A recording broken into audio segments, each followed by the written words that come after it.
नमस्कार प्यारे साथियों, स्वागत है आपका सक्सेस एग्रीकल्चर इंस्टीट्यूट के इस ऑनलाइन प्लेटफॉर्म पर। हमने एक नई सीरीज स्टार्ट की थी, जैसा कि आपको मालूम है। उस सीरीज का आज लेक्चर नंबर 5 रहेगा। हमने इससे पहले 5 लेक्चर में जो आपने मेंस्ट्रुएशन चैप्टर मैथ में स्टार्ट किया था उसके बारे में बात किए थे। उसमें से हमने पहले बात कर लिया था ट्राइंगल के बारे में कि ट्राइंगल के कौन कौन से टाइप होते हैं, ट्राइंगल के फार्मूले कैसे बनते हैं कि अगर स्केलन एंगल ट्राइंगल है, राइट एंगल ट्राइंगल है, तो कैसे फार्मूले उसके बनते हैं, उसके बारे में बात किए थे। ठीक है, आपकी देखो मेंस्ट्रुएशन से मैंने बताया था कि ब्लूप्रिंट के हिसाब से 1 नंबर के 1 मार्क्स के 3 क्वेश्चन आएंगे। तो आपको ज्यादा इसमें लेंदी पे ध्यान नहीं देना है। थोड़ा सा हमने उसकी बेसिक देखे, उसके कुछ क्वेश्चन देखे। अब हम क्या कर रहे हैं कि जो प्रीवियस ईयर के क्वेश्चन 10-12 सालों में आए हुए हैं उसको कल से हमने स्टार्ट कर दिया था, तो आज उसी को हम कंटिन्यू करेंगे। और अगर आप इस सीरीज से नए जुड़ रहे हैं तो निवेदन यही रहेगा कि आपके जो भी 4 लेक्चर हो चुके हैं उन पुराने लेक्चर को आप एक बार देखिए, फिर इसको स्टार्ट करिए क्लास को, तभी आपको थोड़ा सा अच्छा लगेगा और थोड़ा सा आप अच्छा महसूस करेंगे। ऐसा ना रहे कि आप 5वीं क्लास को स्टार्टिंग से अभी से पहले से देखें तो आपके पसीने छूट जाएं, ऐसा भी ना रहे। अब छोटे क्वेश्चन आ रहे हैं तो इतना कोई घबराने की बात नहीं है। आपका ये जो मैथ का स्टार्ट हुआ है, तो आज हम लेक्चर नंबर कौन सा कर रहे हैं, 5वां आपका लेक्चर नंबर रहेगा। ठीक है, तो आपको ये सीरीज कैसी लगती है, आपको कोई समस्या है, कुछ भी दिक्कत हो तो आप इस में कमेंट के माध्यम से आप अपनी समस्याओं को बता दें। ठीक है, हमारी देखिए हमारी मेहनत हो रही है, हम अपनी तरफ से मेहनत कर रहे हैं, आपके लिए प्रयास कर रहे हैं। तो कोशिश करिए कि आप भी इस क्लास को लगातार देखिए, प्रयास करिए, अपने दोस्तों में भी शेयर करिए, मतलब जिनको इसकी जरूरत हो। और फिर याद रखिएगा इस क्वेश्चन को हमने मतलब इस सीरीज को इस टाइप में हमने सेटअप किया है इसको कि आपको जैसे भी आप 12th बोर्ड निकालेंगे, 12th बोर्ड पास करेंगे, उसके बाद भी तो कुछ आपको करना पड़ेगा। आप एमपीपीटी एग्जाम देंगे, आईसीआर देंगे, सीयूटी वगैरह देंगे, तो उसमें भी इस टाइप के क्वेश्चन आपके मिलेंगे। तो ऐसा मत समझिएगा कि आप बोर्ड को ही तैयारी कर रहे हैं, बोर्ड से आगे भी जो क्वेश्चन बनेंगे उसको भी लेवल को हम अपन इसमें रखे हुए हैं। तो ठीक है, इसी सीरीज को आज आप कंटिन्यू करते हैं और आगे पढ़ते हैं। हम कल से जो प्रीवियस ईयर क्वेश्चन आए थे उसके बारे में बात कर रहे थे, आज उसी को हम कंटिन्यू करते हैं और आगे आपकी सीरीज को बढ़ाते हैं। ठीक है, देख लेते हैं आगे क्या क्वेश्चन था आपका।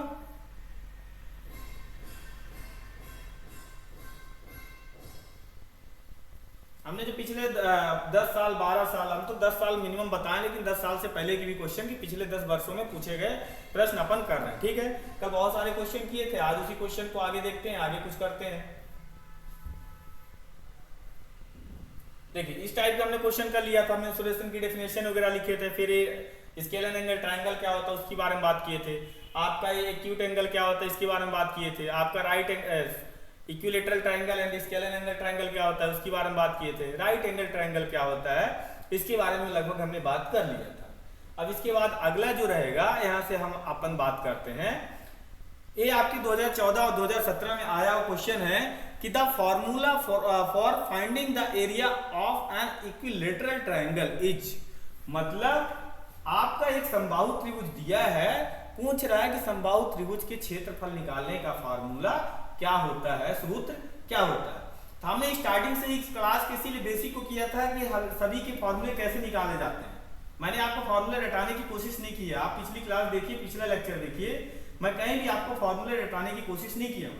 हर फॉर्मूले का फॉर्मेशन कैसे हुआ है, आपका फॉर्मूला कैसे बन रहा है, आपको कैसे लॉजिक लगाना है कि आपको कौन सा फॉर्मूला कहाँ लगाना है, कैसे यूज करना है, उसके बारे में हमने बात किया था।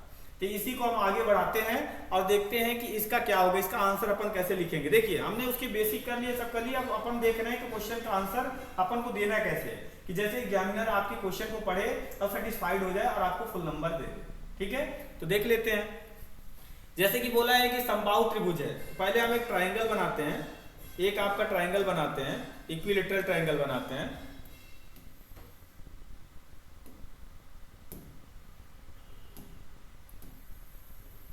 ये आपका एक इक्विलेटरल ट्रायंगल है, समबाहु त्रिभुज है। समबाहु त्रिभुज का कहने का मतलब क्या है कि जिसकी सभी साइड्स क्या है, बराबर है। हमने माना कि एक आपका त्रिभुज है एबीसी। पहले देखिए कोई भी क्वेश्चन का आंसर लिख रहे हैं, अगर उसमें डायग्राम की बात कर रहा है तो आपको डायग्राम बनाना बहुत जरूरी है। बिना डायग्राम के आपको उसको नहीं करना है कि आप बिना डायग्राम के उसको कर रहे हैं। ठीक है,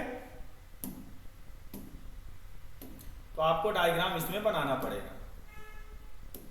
ये आपका एक ट्रायंगल हमने क्या ले लिया, एबीसी ले लिया है। तो अब समबाहु त्रिभुज बोला है, इक्विलेटरल ट्रायंगल बोला है, तो हमको मालूम है इक्विलेटरल ट्रायंगल की प्रॉपर्टीज क्या होती है कि सभी साइड्स आपस में क्या होती है, इक्वल होती है। ठीक है, हमने रिलेट कर लिया कि एक आपकी साइड ए है, तो आपको मालूम है कि जब सभी साइड्स इक्वल हैं तो हर साइड कितनी हो जाएगी, ए ही हो जाएगी। ठीक है, हमने एक साइड को लेट किया ए, तो सभी साइड्स आपस में क्या हो जाएंगी, इक्वल हो जाएंगी, क्योंकि ये इक्विलेटरल ट्रायंगल है। ठीक है, तो इसकी पहले अपन क्या लिखते हैं, इसका जो डायरेक्ट बोला उसके बारे में बात कर लेते हैं। यहां से आपको जैसे आंसर लिखना है तो कैसे लिखेंगे, वी नो दैट, हिंदी वाले क्या लिखते हैं, हम जानते हैं कि क्या जानते हो कि एरिया ऑफ,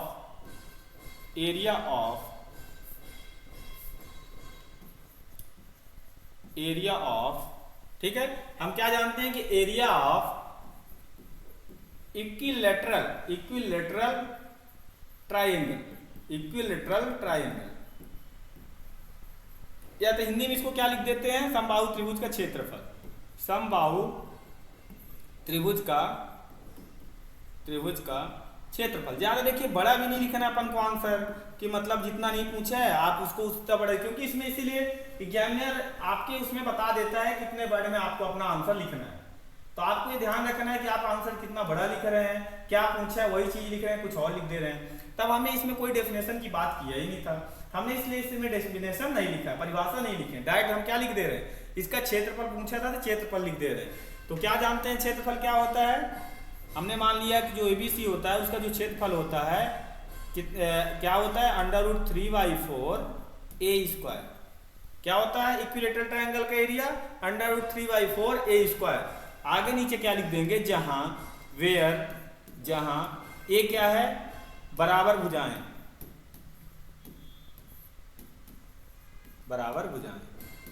तो कैसे निकला कि अगर आप √3/4 a² कर दीजिए तो वहां से आपका क्या निकलता है, समबाहु त्रिभुज का क्षेत्रफल। जहां पर जो भुजा ए है वो बराबर भुजा है, मतलब इसको ए माने तो ए भी ए है, ए भी है, तो यहां से आपका आंसर आ गया समबाहु त्रिभुज का क्षेत्रफल ज्ञात करने का सूत्र √3/4 a²। ठीक है, इतना आपको आंसर अगर लिख देते हैं सफिशियंट है, काफी है, और सटीक आंसर ऐसे लिखा जाता है, एक नंबर में ऐसे ही आंसर लिखना है। बहुत ज्यादा आपको रामायण नहीं डालना है, महाभारत बहुत ज्यादा नहीं डालना है, काम की चीजें डालनी है, काम की चीजें आप पढ़ रहे हो, काम की चीजें डालो, आपको इतिहास डाल के क्या मिलेगा, इतिहास थोड़ी लिख रहे हो। ठीक है, तो इस टाइप को आपको क्वेश्चन का आंसर लिखना रहता है। तो यही पूछा था आपका कि इक्विलेटरल जो एरिया ऑफ इक्विलेटरल ट्रायंगल, ये आपके 2014-2017 में क्वेश्चन आया हुआ है, इस चीज को आप ध्यान रखिएगा, ये 2 बार क्वेश्चन आया हुआ है, मतलब ये थोड़ा सा इंपॉर्टेंट क्वेश्चन ज्यादा है कि आपसे पूछ सकता है इक्विलेटरल ट्रायंगल का एरिया का फॉर्मूला क्या होता है। तो अब याद रखिएगा ये क्वेश्चन फॉर्म में आएगा, ऑब्जेक्टिव फॉर्म में आ सकता है, 1 वर्ड में आ सकता है, और आपका फिल इन द ब्लैंक्स में आ सकता है, और जो आपको मैचिंग करनी रहती है उसमें आ सकता है, किसी में भी आ सकता है। तो आपको डायरेक्ट देखिए, अब अगर ऑब्जेक्टिव में पूछा तो आपको याद रखना है क्या होता है उसका एरिया का फॉर्मूला √3/4 a²। अगर आपको ऑनलाइन में लिखना है तो इस टाइप का आपको एक डायग्राम छोटा सा बना देना और इस टाइप को उसका आंसर लिख देना। ठीक है, तो आप अपनी तैयारी को इसी सीरीज के साथ जुड़े रहिए और अपनी तैयारी को इतना स्ट्रांग बनाइए कि मतलब अच्छे मार्क्स आ जाएं, अच्छे आपके कॉन्सेप्ट सही हो जाएं। क्योंकि देखिए अभी अगर आपने लापरवाही किया, मतलब अभी आपकी गड़बड़ हुई, तो फिर आने वाले समय फिर गड़बड़ी रहेगी। आपके मैंने एक दिन और यही बात किया था कि आपका जो कॉन्फिडेंट लेवल होता है वो आपके बोर्ड की क्लासेस के जो परसेंटेज होते हैं उन पे ज़्यादा डिपेंड करता है। लोगों को भी 4 लोग को बताओ, वो भी बोलेंगे हाँ बच्चा पढ़ता है, अच्छे परसेंटेज है, नहीं रहेगा परसेंट तो 4 लोग बोलेंगे उसके परसेंटेज नहीं हो, क्या ना होगा। तो ऐसा नहीं है कि कम परसेंट वाला नहीं करता, बट ये है कि अंदर से आदमी डीमोटिवेट हो जाता है। तो आप अपने नंबर अच्छे रखिए, आपको अच्छी कॉलेजेस मिल जाए, आप अच्छी तैयारियां करिए, आगे जो भी आपका लाइन रहे। ठीक है, तो आगे देखते हैं अगला क्वेश्चन क्या है आपका। एक क्वेश्चन दिया हुआ है यहाँ पास, यदि त्रिभुज की भुजाएं ABC हैं तब त्रिभुज का अर्ध परिमाप क्या होगा। मतलब if the sides of the triangle are AB and C, then what is the semi perimeter of the triangle। अब एक चीज तो देखो इसे पूछा नहीं है, बट अपन ये भी लॉजिक लगा सकते हैं कि अगर तीनों साइड्स, तीनों भुजाएं इसमें अलग अलग हैं तो आपको एक विषम बाहु त्रिभुज बनेगा। ठीक है, लेकिन आपको उसकी जरूरत है ही नहीं, वो पूछा ही नहीं है। आपसे पूछा है कि इसका अर्ध परिमाप क्या होगा, सेमी पेरीमीटर क्या होगा। मैं आपको परिमाप के बारे में बताया था। परिमाप क्या होता है? किसी भी ट्रायंगल या किसी भी ज्योमेट्रिकल फिगर, किसी भी ज्यामितीय आकृति के बाउंड्री की माप, सीमा की माप आपका क्या कहलाता है? पेरीमीटर कहलाता है। अर्ध परिमाप बोल रहा है मतलब सेम ही बोल रहा है, तो आप जो भी पेरीमीटर निकालेंगे उसका क्या कर देंगे? हाफ कर देंगे, तो आपका क्या बन जाएगा? सेमी पेरीमीटर बन जाएगा। तो अब देखिए, इसके लिए अगर बोला है कि भुजाएं दिया है एबीसी, तो एक काम करिएगा, आप एक डायग्राम जरूर बना लीजिएगा। एक छोटा सा मतलब अच्छा सा एक डायग्राम बना लीजिए। जैसा भी आपसे डायग्राम बनाता है, एक छोटा सा डायग्राम आपको मतलब समझाने में थोड़ा आसान कर देता है। ऐसा बनाइएगा कि जिसकी मतलब साइड्स ऐसा ना रहे, इक्वल ना दिखे, इस टाइप का कुछ आपका रहे, साइड्स इक्वल नहीं बनाना, ठीक है। अब देखिए अब क्या कर सकते हैं, ठीक है। ये आपका बन गया। हमने मान लिया ए बी सी, आपका ये क्या है? एक ट्राइंगल है। क्या है? ट्राइंगल है। ए बी सी एक क्या है? ट्राइंगल, ठीक। अब बोला है कि जिसकी भुजाएं, हमने मान लिया, अब तीनों साइड्स अलग अलग बताया, तो हम इस साइड्स को अलग अलग दिखा देंगे। एक को ए माना है, ठीक है, ऐसा मान लीजिए, इसको ए मान लेते हैं। एक को उसने बी माना है, बी मान लीजिए। एक को उसने सी माना है, सी मान लीजिए। आपसे पूछा है त्रिभुज का अर्ध परिमाप क्या होगा। इसको अगर सही से और लिखना चाहते हो तो लिख लेना, गिवन है, गिवन दिया है, क्या दिया हुआ है? भुजाएं। जहाँ भुजाएं लिख दीजिए, क्योंकि आपने नाम दिया तो नाम लिख दीजिएगा। ए बी बराबर दिया है, ए बी हमने सी माना है, बी सी हमने क्या माना है? बी सी यहाँ से हमने क्या माना है? ए माना है। और आपका सी ए सी हमने क्या माना है? बी माना है, ठीक है। फिर आप लिख दीजिए वी नो दैट, या तो हिंदी में लिख लीजिएगा, हम जानते हैं कि पेरीमीटर। आप पहले तो पेरीमीटर निकाल लो। पेरीमीटर क्या होता है? पेरीमीटर क्या होता है?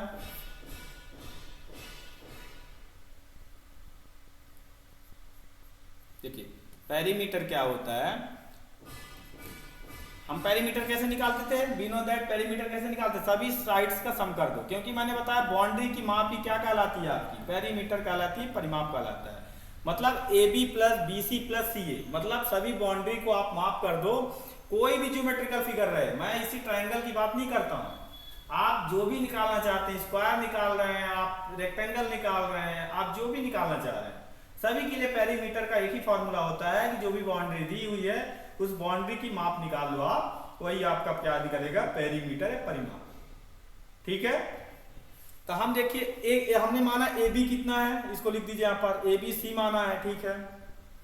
बी सी कितना माना है? प्लस ए माना है। और सी हमने कितना माना है? बी माना है। ये आपका पेरीमीटर हुआ है।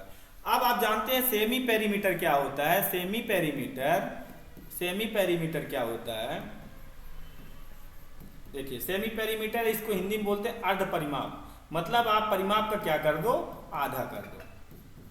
हम इसको थोड़ा सीक्वेंस में लिख लेते हैं, तो देखने में अच्छा लगता है। आदमी चाहता है ना कि हम अच्छा दिखें, अच्छा मेकअप करें, अच्छा दिखें। इसी तरह क्वेश्चन को भी अच्छा दिखाने के लिए हम क्या करते हैं? थोड़ा सीक्वेंस में लिख देते हैं। जैसे कि आप अल्फाबेट में पढ़ते हैं ABC, तो हम यहाँ लिखे हैं C plus A plus B, इसको थोड़ा सा सजा के लिख देते हैं A plus B plus C अपान आधा कर दो, मतलब 2 कर दो। यही आपका क्या बन जाएगा? सेमी पेरीमीटर का फॉर्मूला बन जाएगा, A plus B plus C अपान 2। ए आपको इतना आंसर लिखना, ये आपका आंसर सफिशिएंट रहेगा और दिखने में भी अच्छा लग रहा है। सही से देखो कितना अच्छे से आपने सीक्वेंस में इधर लिखा, इसको यहाँ से डायग्राम सीक्वेंस में बनाया, आपका आंसर भी अच्छा दिख रहा है। आप अगर एग्जामिनर को खुश करोगे तो नंबर तो ऑटोमेटिक आपको देने वाला है, ठीक है। तो ये ऐसा है कि आप थोड़ा सा अपने आंसर को अच्छा रखिए और अच्छा आप आंसर लिखिए, ठीक है। नेक्स्ट क्वेश्चन देखें, चलो नेक्स्ट में बढ़ते हैं। क्या है नेक्स्ट क्वेश्चन? पढ़िए, समकोण त्रिभुज के क्षेत्रफल का सूत्र लिखिए। The formula for the area of right angle triangle. ये आपका क्वेश्चन आया हुआ है मध्य प्रदेश में, मतलब जो बोर्ड एग्जाम हो रहा है उसके 2009 में। ये आपका क्वेश्चन कब आया हुआ है? 2009 का क्वेश्चन आया हुआ है। अब यहाँ याद रखिए कि पहले ही बोल दिया समकोण त्रिभुज। अब आपको मैंने बता चुका हूँ समकोण त्रिभुज क्या होता है। ऐसा त्रिभुज, ऐसा ट्राइंगल जिसका एक एंगल 90 डिग्री हो, जिसका एक कोण 90 डिग्री हो, वो कैसा त्रिभुज बनता है? समकोण त्रिभुज बनता है। तो देख लेते हैं।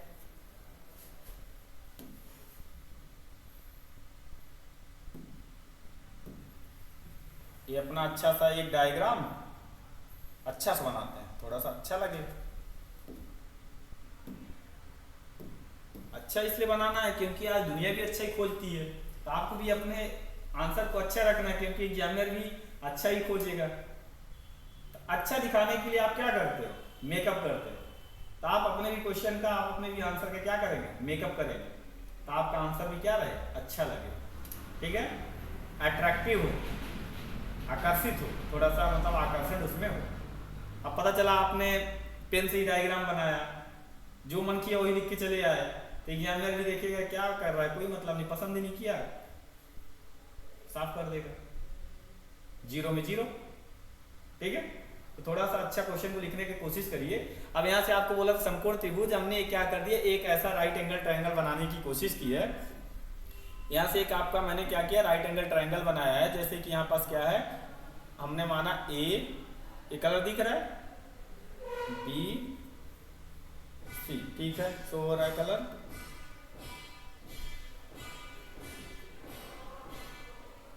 A B C. ठीक है, अब देखो ए बी सी हमने ले लिया एक। देखो अब आपको 90 डिग्री यहाँ बनाना ही पड़ेगा, क्यों, क्योंकि आपको पहले से ही बता दिया कि आपका एक ऐसा है राइट एंगल ट्रायंगल है, तो हमारा एक कोण 90 डिग्री का बनना जरूरी है। ठीक है, बस आपसे समकोण त्रिभुज का क्षेत्रफल, तो पहले आप समकोण त्रिभुज की जो प्रॉपर्टीज बताया था, कौन सी साइड्स को क्या बोलते हैं उसको यहाँ लिख देना। इसको बोलते हैं सबसे बड़ी साइड्स को कर्ण, या हिंदी में बोलते हैं इसको हाइपोटेनियस, सॉरी इंग्लिश में इसको बोलते हैं हाइपोटेनियस, हिंदी में इसको क्या बोलते हैं, ठीक, इसको बोलते हैं लंब। लंब जो सीधी रेखा रहती है उसको लंब या तो परपेंडिकुलर बोलते हैं, परपेंडिकुलर बोलते हैं। ठीक है, अब एक आपकी साइड्स जो नीचे की बच जाती है उसे आधार या तो क्या बोलते हैं, बेस बोलते हैं। क्या बोलते हैं, आधार या तो बेस बोलते हैं। ठीक है, इतना आपको लिखना है, बस आपको आगे की जानकारी मालूम है, अपन क्या लिख सकते हैं, वी नो दैट, बाकी चीज दिया नहीं है क्योंकि अब इसमें दिया नहीं था, अपन को वही लिखना है, हम जानते हैं। क्या जानते हो, वी नो दैट, हम जानते हैं। देखो हिंदी से हो चाहे इंग्लिश से, दोनों लैंग्वेज अपन यूज कर रहे हैं, थोड़ा सा ऐसा करके कर लेना। ठीक है, ऐसा नहीं कि आप ये बोलना कि मैं हिंदी में पढ़ाऊंगा इंग्लिश में, ऐसा मत करिए, क्योंकि हिंदी वाले बच्चे होते हैं, इंग्लिश वाले भी होते हैं, दोनों को पढ़ना रहता है, दोनों को कॉन्सेप्ट सीखना है। देखो लैंग्वेज आज के डेट पे ऐसा है ना, अपन थोड़ा सा लैंग्वेज को बढ़ावा ज्यादा देते हैं कि इंग्लिश अच्छी है कि हिंदी अच्छी है, बट आपका नॉलेज अच्छा होना चाहिए। आपका क्या अच्छा होना चाहिए, नॉलेज अच्छा होना चाहिए, लैंग्वेज डिपेंड नहीं होनी चाहिए। ठीक है, आजकल लोग ऐसा मानते हैं कि जिसको इंग्लिश आ रही है वो अच्छा है, कुछ लोग बोलते हैं हमारी हिंदी अच्छी है, तो लैंग्वेज कोई सी, मतलब लैंग्वेज सब अच्छी है भाई, लैंग्वेज मतलब आप उसमें नॉलेज क्या सीख रहे हो वो डिपेंड करेगा ना। इंग्लिश आ रही है आपको नॉलेज नहीं है, क्या मतलब है, हिंदी आ रही है आपको नॉलेज नहीं, क्या मतलब है, संस्कृत आ रही है उसमें नॉलेज नहीं रख रहे, क्या मतलब है। तो जरूरी क्या है, आपका नॉलेज कैसा है, आप किस लैंग्वेज में सीख रहे हो, कोई फर्क नहीं पड़ने वाला। अब चाइना वाले चाइनीज सीखते हैं, क्या आप उनको बोलोगे कि हिंदी सीखो, ऐसा नहीं। ठीक है, तो आप इस चीज को याद रखिए कि आपको अपने कॉन्सेप्ट, आपका नॉलेज अच्छा रखना है। आप अगर हिंदी मीडियम से हैं तो हिंदी मीडियम में लिखिए, आप इंग्लिश मीडियम से हैं तो आप अपना आंसर किस में लिखिए, इंग्लिश मीडियम में। ठीक है, आप देख लेते हैं, अब वी नो दैट हम जानते हैं, क्या जानते हो, एरिया ऑफ, देखो एरिया पूछा है, area of right angle triangle, right angle triangle.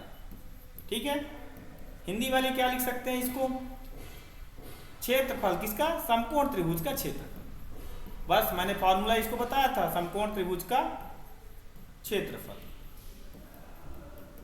समकोण त्रिभुज का क्षेत्रफल मैंने मतलब एबीसी का जो सूत्र बताया था, क्या बताया था, half into base into height.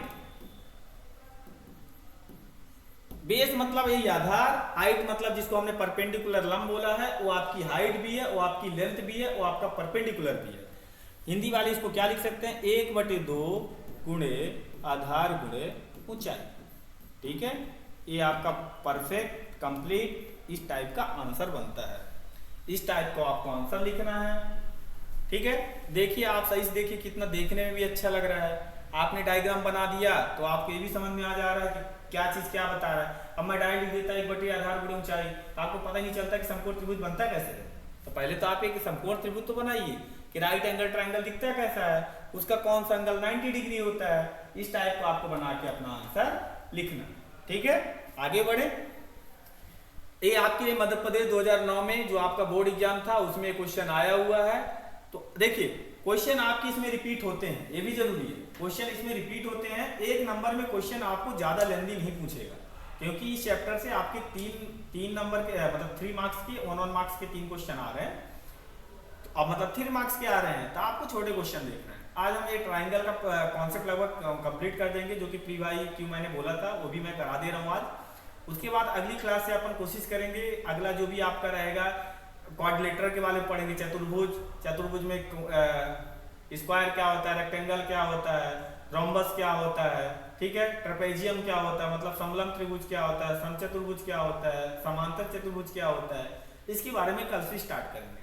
तो कल की भी प्रॉपर्टीज अच्छी रहेगी, मतलब अगली जो आपकी आपका लेक्चर नंबर 6 रहेगा उसमें अच्छी चीजें पढ़ेंगे, आराम से पढ़ेंगे। अपना बोर्ड तक का ये सीरीज चलानी है, अच्छे से पढ़ेंगे। मतलब देखिए भागम दौड़ नहीं करनी है, पढ़ रहे हैं भागम दौड़ आपको नहीं करनी है। आपको क्या करना है, आपको क्वेश्चन आना चाहिए, आपको आंसर लिखने आना चाहिए। भागम दौड़ करने से क्या है, दौड़ के भाग जाओगे क्वेश्चन ही नहीं बनेगा।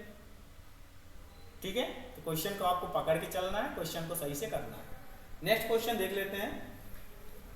एक क्वेश्चन दिया हुआ है, एक समबाहु त्रिभुज की एक भुजा 10 सेंटीमीटर है, समबाहु त्रिभुज का क्षेत्रफल ज्ञात कीजिए। आप बताइएगा, एक ही साइड से दिया है और आपको बोल दिया है कैसा आपका ट्राइंगल, इक्विलेटरल ट्राइंगल है। One side of an equilateral triangle is 10 centimetre, find the area of the equilateral triangle. ठीक है, ये आपके एमपी बोर्ड 2004 में क्वेश्चन आया हुआ था। इस क्वेश्चन की अपन बात कर लेते हैं। एक सुंदर सा अपना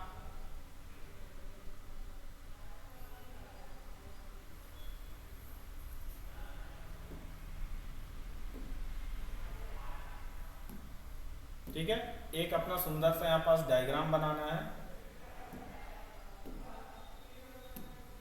ये आपने एक अच्छा सा डायग्राम सुंदर सा बनाना है। फिर आपको क्या करना है, ठीक है, ये आपका हमने पहले डायग्राम बना दिया। अब ये डायग्राम बना दिए, जैसे कि हमने नाम दे दिया ABC, समबाहु त्रिभुज बोला है, इक्विलेटरल ट्रायंगल बोला है, तो आपको मालूम है कि सभी साइड्स आपस में क्या रहेंगे, इक्वल। बोला है कि एक साइड्स की जो माप है, जो मेजर है 10 सेंटीमीटर है। जब आपको मालूम है कि जब इक्विलेटरल ट्रायंगल है तो अगर एक साइड दिया है तो सभी साइड भी कितनी हो जाएंगी, उतनी हो जाएंगी। ये भी 10 सेंटीमीटर, ये भी 10 सेंटीमीटर। ठीक है, तो पहले चीज तो देख लेना कि दिया क्या है। तो यहां लिख सकते हो दिया है या गिवन है। क्या दिया है, हमने एक साइड किसी को मान लेते हैं कि AB दिया हुआ है, कितना 10 सेंटीमीटर। तो B देखो, अब AB दिया 10 सेंटीमीटर, तो BC भी कितना हो जाएगा, 10 सेंटीमीटर होगा, और CA भी क्या हो जाएगा, 10 सेंटीमीटर हो जाएगा। क्यों, क्योंकि आपका ये इक्विलेटरल ट्रायंगल है, आपका ये समबाहु त्रिभुज है, इसलिए सभी साइड्स आपस में इक्वल होती हैं। बस आपको ये फॉर्मूला लगाना है, वी नो दैट, क्या लिख सकते हैं, हम जानते हैं कि हम क्या जानते हैं, हम जानते हैं कि ट्रायंगल ABC मतलब इक्विलेटरल ट्रायंगल का जो एरिया का फॉर्मूला होता है वो होता है √3/4 A²। ठीक है, समबाहु त्रिभुज के क्षेत्रफल का जो फॉर्मूला होता है √3/4 A²। ए क्या है, जो आपकी इक्वल साइड दी थी। अब इसको सॉल्व कर दीजिए, ये √3/4 हो जाएगा, A² बोले तो 10 का स्क्वायर। ठीक है, इसको और करो √3/4, अब ये 10 × 10 हो जाएगा। बस आपको यहाँ से काट के लिख देना है, 2 बार 2 2 जा 4, 2 5 जा 10, 2 1 जा 2, 2 5 जा 10। आप इसको सॉल्व करोगे तो 25√3 आ जाएगा सेंटीमीटर स्क्वायर में, क्योंकि एरिया निकाल रहे हैं। ये आपका आ गया एरिया। 10 × 10 आप यहाँ से काटेंगे तो आपका आंसर कितना आ जाएगा, 25√3 सेंटीमीटर स्क्वायर, क्योंकि एरिया का जो यूनिट बनेगी वो सेंटीमीटर स्क्वायर, जो भी दिया रहेगा उसका स्क्वायर होता है। ठीक है, ये आपका कंप्लीट आंसर यहाँ से ऐसे आप लिख सकते हैं। कोई दिक्कत, किसी को परेशानी रहे, आपको कभी भी कोई भी दिक्कत आए, आप कमेंट्स के माध्यम से अपनी समस्या को छोड़ सकते हैं। ठीक है, हमारी कोशिश रहेगी हमारा ऐसा रहता है कि जो भी आपको डाउट रहे तो हम इतनी मेहनत करें कि मतलब आपके हर डाउट को क्लियर करें। अगर हम सीरीज ये आप लोगों के लिए चलाए हैं तो हमारा मतलब ये उद्देश्य है कि बच्चों को हर चीज़ अच्छे से आनी चाहिए। बच्चों को हर चीज़ आजकल देखिए इतना मतलब अगर सोशल मीडिया की बात करें तो इतनी भीड़ मतलब भागम दौड़ हो गई है, इतना मतलब एक समझ इतना ट्रैफिक हो चुका है कि बच्चा कंफ्यूज हो जाता है। आधी चीज़ें यहाँ से लिया, आधी चीज़ें वहाँ से लिया, आधी चीज़ें वहाँ से लिया, फिर सबको भूसा बना दी, खिचड़ी बना दी। इसको थोड़ा सा आपको बचना है। आप जो भी प्लेटफॉर्म से जिससे भी आप जुड़ रहे हैं तो ये देखिए कि आपके एग्जाम ऑफ व्यू से मतलब वो चीज़ें मिल रही कि नहीं, आपको कंटेंट दिया जा रहा है कि नहीं दिया जा रहा है। वादे तो बहुत करते हैं कि हम ऐसा करते हैं कि 100% हमारे इससे आ जाएगा, तो होना भी चाहिए ना। आप हमने पिछले 10 साल का क्वेश्चन आपको क्यों दिखा रहे हैं, आइडिया होना चाहिए क्वेश्चन कैसा बन रहा है। आपने तो 2 बार तो कोई 4 बार तो कोई बोर्ड का एग्जाम तो दिया ना होगा, पहली बार ही दे रहे होंगे, पहली बार तो एग्जाम दे रहे होंगे, तो आपको तो आइडिया होना चाहिए ना कि पिछले एग्जामिनर ने क्या दिमाग लगा के सेट किया है। देखो कोई भी चीज बनता है ना एक रूल से बनता है कि हमने पिछले जो साल है उसमें क्या किया है, इस साल में कैसे आपको क्वेश्चन बनाना है, तो इस चीज को थोड़ा सा आपको ध्यान रखना है, ठीक है। तो ये आपको इस टाइप को आंसर लिख लेना है। आगे देख लेते हैं क्या है। एक क्वेश्चन दिया है, एक त्रिभुजाकार खेत का क्षेत्रफल ज्ञात कीजिए यदि उसकी भुजाएं क्रमशः 26, 28 एंड 30 मीटर लंबी है। Find the area of triangular field if its sides are 26, 28, 30 metres long respectively. ये आपका क्वेश्चन देखिए कितना पुराना अपन क्वेश्चन लेके चल रहे हैं। ये आपका आया है मध्य प्रदेश में 1998 में। सोचो कितना पुराना क्वेश्चन है, मतलब इस टाइप का क्वेश्चन आपके पहले भी पूछा जाता था, ऐसा नहीं है कि अभी आपका क्वेश्चन पूछा जाएगा, ठीक है। तो एक डायग्राम ले लेते हैं, एक आपका बना लेते हैं। अब बताइए, अब यहाँ से मैं आपसे पूछूं कि किस टाइप का ट्राइंगल है तो आप डायरेक्ट बता देंगे स्केलर एंगल ट्राइंगल है। क्यों? क्योंकि सभी साइड्स आपको अलग अलग दिख रही हैं। सभी साइड्स क्या हो रही हैं? अलग अलग दिख रही हैं। देखिए एक साइड से दिख रही है, देखिए एक साइड से क्या दिख रही है, ये दिख रही है, एक साइड से दिख रही है, एक साइड से दिख रही है, तीनों साइड्स अलग अलग दिख रही हैं। तो आपको क्या करना है, एक ऐसा ट्रायंगल बनाना है जिसकी सभी साइड्स अलग अलग हैं। देखिए एक ट्रायंगल बनाते हैं अपन, ठीक है, एक ट्रायंगल बना लेते हैं,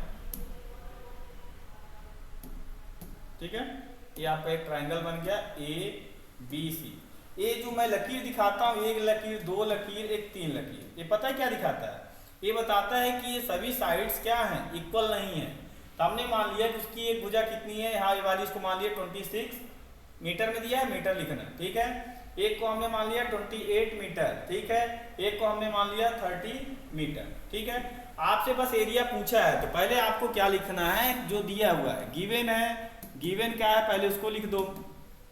हमने माना AB कितना है 26 मीटर, ठीक है। हमने BC कितना माना है 30 मीटर, ठीक है। हमने AC कितना माना है 28 मीटर।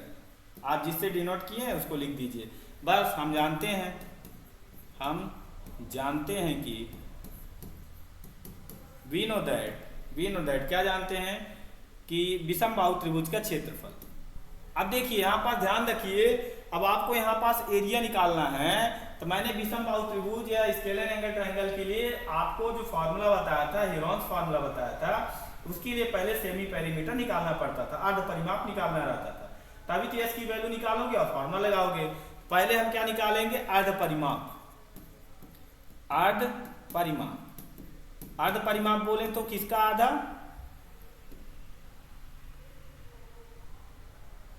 देखो अर्ध परिमाप बोले तो यस निकालना, देखो यस निकाल दें। यस मतलब सभी साइड्स को सम करके उसका आधा, मतलब AB plus BC plus CA upon कितना 2, ठीक है। बस आप 26 प्लस 30 प्लस 28 अपॉन कितना कर दोगे 2 कर दोगे, ठीक है। 26, 30 और 28 इनको आप ऐड करोगे 4 हो जाएगा, फिर कितना हो जाएगा 3, 3, 6 और 6 और 2 कितना हो जाएगा 8। इसका आधा कर दो, ये कितना हो जाएगा 41 सेंटीमीटर, सॉरी मीटर है ना, मीटर में लिखिएगा मीटर, 42 मीटर होगा, 42 मीटर।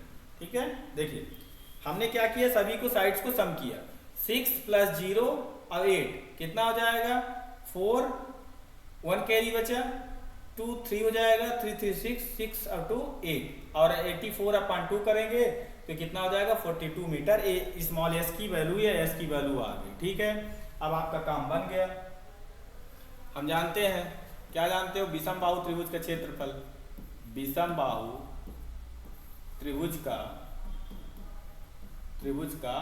क्षेत्रफल, विषम बाहु त्रिभुज का क्षेत्रफल। ठीक है, जैसे कि ABC हमने माना था, इसका फार्मूला क्या होता है, हीरोन्स फार्मूला। इस फार्मूले का नाम याद रखिएगा, आपसे भी पूछ देगा कि इस फार्मूले का नाम क्या है, इस फार्मूले को किसने दिया है, फार्मूले को क्या बोलते हैं, तो हीरोन्स फार्मूला बोलते हैं। S × S - A, S - B, S - C। ठीक है, अब बस आप इसको वैल्यू पुट कर दीजिए, आपका आंसर आ जाएगा। S की वैल्यू आपने 42 निकाला है। ठीक है, 42 मतलब S - A, यहाँ से देखिए S - A एक है 26, एक है 28, एक है 30, तो 26, एक है 42 - 28 और एक क्या है 42 - 30, यही तीनों साइड्स है। बस आपका आंसर लिखा दीजिए। देखिए ये 42 हो जाएगा, इसको आप माइनस करेंगे कितना हो जाएगा 16, इसको माइनस करेंगे कितना हो जाएगा 4, और कितना हो जाएगा यहाँ पास 4 हो जाएगा और 1 हो जाएगा 14 हो जाएगा, इसको करेंगे माइनस कितना हो जाएगा 12 हो जाएगा। बस आपको यहाँ से पेयर बना के बाहर निकाल देना है। देखो 16 से तो 4 बाहर आ जाएगा, यहाँ से एक डायरेक्ट निकालने की कोशिश करते हैं। देखो 4 × 4 4 × 4 मतलब 4 बाहर आ गया। ठीक है, और क्या बाहर निकल सकता है, देखिए ये तो गायब हो गया, ये निकल चुका है।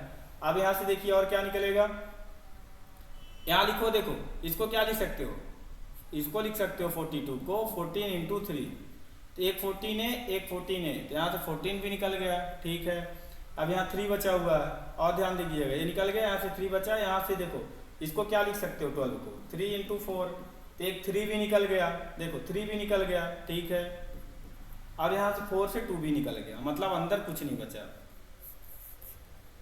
सही से लिख दे रहा हूँ, कंफ्यूज आप हो जाएंगे, देख लीजिए इसको थोड़ा सा अपन फैक्टर फॉर्म में ही लिख देते हैं, गुणनखंड के रूप में लिख देते हैं। इसका अगर गुणनखंड करोगे, फैक्टर करोगे, तो इसका हो जाएगा 2 × 3 × 7। ठीक है, और इसका करोगे ये हो जाएगा 4 × 4। ठीक है, इसका करोगे 2 × 7। ठीक है, इसका करोगे 3 × 2 × 2। ठीक है, और तो कुछ नहीं बचा ना, नहीं बचा। अब देखो बस पेयर बनाने की आपको जरूरत है, पेयर बनाओ, आंसर आप पाओ। देखो एक 4 निकला, लिख दो, एक यहाँ से 7 निकला, लिख दो। सही से निकालना, कैलकुलेशन मिस्टेक होगी तब गड़बड़ हो जाएगा मामला। एक यहाँ से 2 निकला, लिख दो। ठीक, और क्या बचा, एक 2 ये बचा, एक 2 ये बचा, तो यहाँ से 2 भी निकला, और देखो ये वाला मतलब 2 यहाँ से 2 2 निकल गया। ठीक है, अब एक यहाँ से 3 3 भी निकल गया। बस देखो अब आपको आंसर लिख देना। अब यहाँ भी देख लो कितने नंबर रहेंगे, 1 2 3 4 5, 1 2 3 4 5 6 7 8 9 10। ठीक है, पेयर में निकलता है। अब इनको आप मल्टीप्लाई करो, कितना हो जाएगा, देखो ये हो जाएगा 6, 3 2 जा 6, 6 2 जा कितना 12, 12 से 7 जा कितना हो जाएगा 84, और 84 × 4 कितना हो जाएगा 6, और कितना हो जाएगा 36। ये आपका एरिया आ जाएगा, मीटर में था तो मीटर में लिख देना, मीटर स्क्वायर। ठीक है, यही आपका आंसर हो जाएगा। ठीक है, यही आपका क्या हो जाएगा, आंसर हो जाएगा। आप सही से गुणा करिएगा, गुणा मतलब मल्टीप्लाई पर गलत मत करिएगा, नहीं तो मल्टीप्लाई अगर गलत किए तो आपका आंसर गलत होगा। ठीक है,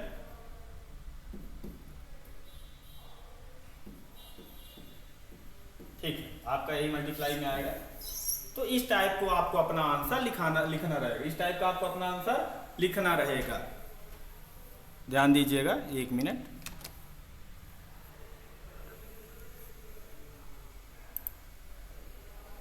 ठीक है, इस टाइप को आपको अपना आंसर लिखना रहेगा, इस चीज को ध्यान रखिएगा, ऐसे आप अपना आंसर लिख सकते हैं। फिर एक क्वेश्चन और देख लेते हैं। दिया हुआ है एक त्रिभुजाकार खेत का क्षेत्रफल ज्ञात कीजिए, जिसकी भुजाएं क्रम से 11 मीटर, 60 मीटर और 61 मीटर। ये क्वेश्चन में हम कर चुके हैं, पीछे देखिएगा क्वेश्चन हम कर चुके हैं।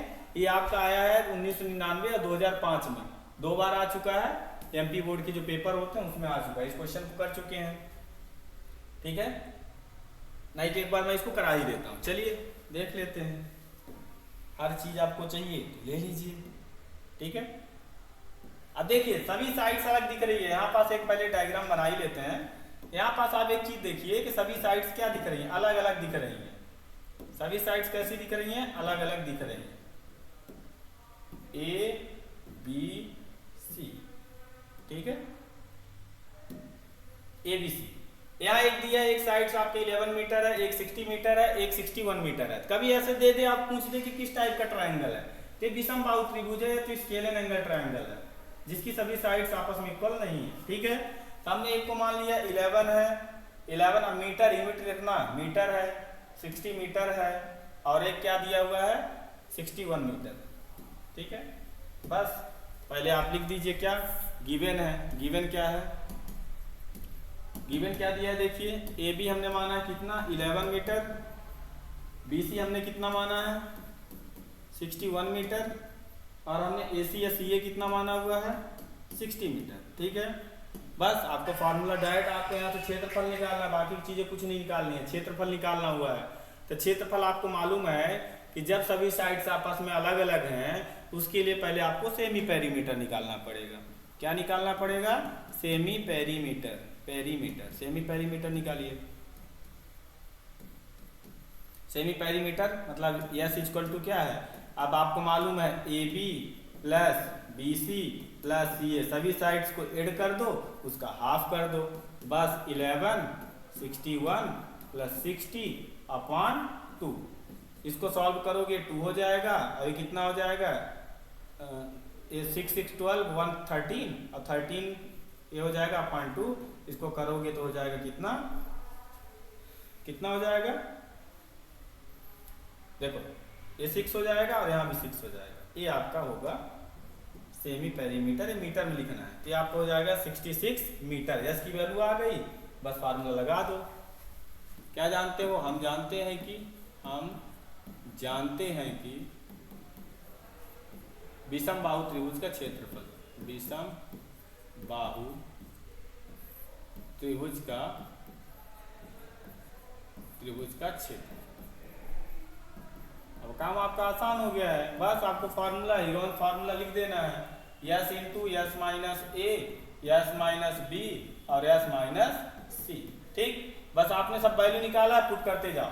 66 निकाला है, यस की वैल्यू है 66 माइनस कितना कितना दिया है, एक 11 दिया हुआ है और एक 60 एक 61, 11 फिर एक है 66 माइनस 60 और एक है 66 माइनस 61। बस यहाँ से आपको इसको सॉल्व करना है। ये हो जाएगा 66, इसको माइनस करोगे तो हो जाएगा 55, इसको माइनस करोगे 6, इसको माइनस करोगे 5। आपको यहाँ से बस पेयर बनाना है 11 इंटू 6, ठीक, 11 इंटू 5, ठीक, फिर 6 फिर 6 5। देखो एक 11 एक 6 का पेयर, एक 5 का पेयर, क्या क्या निकला 11 निकला, 6 निकला, 5 निकला। ठीक, इसको आप सॉल्व करोगे तो कितना हो जाएगा 330 मीटर स्क्वायर। एरिया पूछा इसलिए मीटर स्क्वायर, ये आपका आंसर बनेगा। ठीक है, ये आपका क्या बनेगा, आंसर बनेगा। तो इस टाइप से आपको अपने क्वेश्चन को सॉल्व करना है, अपने इस टाइप के क्वेश्चन का आंसर लिखना है।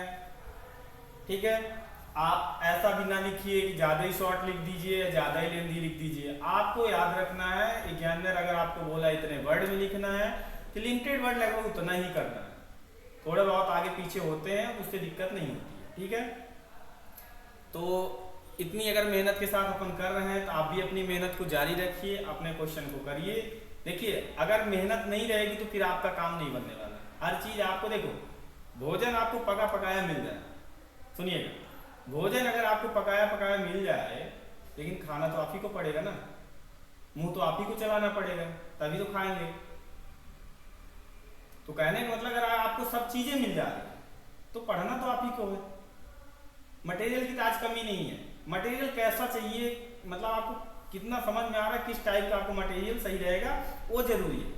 मटेरियल तो आपको इतना है कि आप कहीं से भी निकाल सकते हो, बट ये होना चाहिए ना कि ये सेपरेट आपको मिल जाए कि 1999 2005 इस टाइप के क्वेश्चन आए हैं। इससे आइडिया लग रहा है कि आने वाले समय में इस टाइप के क्वेश्चन बनेंगे। ये आपके सिलेबस में क्वेश्चन था, हमने जो पढ़ा आपने सिलेबस को ही पढ़ा है, कुछ बाहर की चीज़ें उल्टी सीधी हमने नहीं पढ़ी है, ठीक है। तो ऐसे ही अपने तैयारी को आप कंटिन्यू रखिए, अच्छे से पढ़िए, अच्छे से मेहनत करिए। तो हम इसी तरह आपकी सीरीज को कंटिन्यू करेंगे, क्योंकि आपका सपोर्ट भी जरूरी है।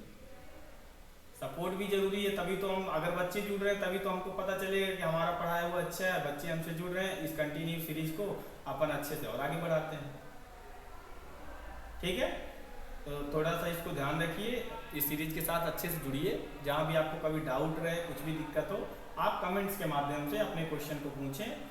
कहीं भी दिक्कत हो आपको कभी भी, और अगर कभी आपको ऐसा लग रहा है कि हमें लाइव क्लास की डिमांड है या लाइव क्लास चाहिए, तो एक बार आप लोग सभी लोग मिलकर बताइएगा कमेंट्स में कि आप लाइव क्लास की डिमांड रख रहे हैं। तो उसके अनुसार हम फिर देखेंगे, कोशिश करेंगे कि आपकी लाइव क्लास भी अपन चलाएं, ठीक है। लाइव क्लास ये रहेगा, थोड़ा सा आपका प्रेजेंस ऑफ माइंड थोड़ा सा ये रहेगा कि थोड़ा फिजिकल वाली फीलिंग आएगी कि सामने बैठ के आप पढ़ रहे हैं, ठीक है। ये थोड़ा रहेगा। रिकॉर्डेड आती है, थोड़ी समस्या आती है तो आपको रुकना पड़ता है। तो अगर जो भी आपको समस्या रहे, जो भी आपको परेशानी रहे, तो आप कमेंट्स के माध्यम से अपनी परेशानियों को पूछें। हमारी ये सीरीज ऐसे चलेगी, हम अभी मैथ पढ़ा रहे हैं, आपके फिर फिजिक्स भी इसमें चलेगी, एग्रीकल्चर पढ़ाया जाएगा, मतलब सभी सीरीज आपको सभी सब्जेक्ट इसमें पढ़ाए जाएंगे। मतलब आपके 12th बोर्ड की कंप्लीट तैयारी की जाएगी। और कभी हमारे भोपाल में Sai agriculture success institute agriculture की इंस्टीट्यूट है, हमारे यहाँ MPPAT ICAR PUT की तैयारी की जाती है, कंप्लीट तैयारी होती है। 11th के साथ जो करते हैं, 11th 12th के साथ उनके लिए भी होता है। जो 12th पास आउट के बाद जो एग्जाम के समय देते हैं उनके लिए भी चलाया जाता है। तो आप एक बार हमारे इंस्टीट्यूट को जरूर विजिट करें, ठीक है। एक बार इंस्टीट्यूट विजिट करिए, आपको हर चीज़ें सुविधा मिलती हैं, बुक मिल रहा है, आपको यहाँ हॉस्टल की सुविधा प्रोवाइड कराई जाती है, हर चीज़ें आपको मिल जा रही है, ठीक है। तो आप एक बार, अगर आपको आगे तैयारी करनी है तो एक बार आप हमारे इस इंस्टीट्यूट को भी विजिट करें, ठीक है। तो आशा करता हूँ कि जितना मैंने समझाया, जितनी हमने मतलब मेहनत की, चाहे 5वीं क्लास चल रही है, तो आपको कहीं भी ऐसा दिक्कत ना आ रही हो। दिक्कत आती भी है तो आपके लिए नॉर्मल सी बात है, कमेंट्स के माध्यम से अपने डाउट को पूछ लें। स्पीड स्लो का ऐसा रहता है कि देखिए आप, हम थोड़ा एवरेज लेके चलेंगे। ज़्यादा स्पीड करेंगे, थोड़ा सा जिन बच्चों को कम आता है उनको दिक्कत आ सकती है, और ज़्यादा हम स्लो करेंगे तो फिर जो ज़्यादा बच्चों को आता है वो भी दिक्कत। हो एवरेज बना के अपन को चलता है, न ज़्यादा स्लो न ज़्यादा स्पीड, ठीक है। तो आज इसी के साथ अपने यही सेशन को यहाँ समाप्त करते हैं। आशा रहेगी कि आप इस सेशन का पूरा फ़ायदा उठाएंगे, अपने बोर्ड की तैयारी में अच्छे से इसका हेल्प लेंगे, ठीक है। तो सेशन को यही समाप्त करते हैं। धन्यवाद।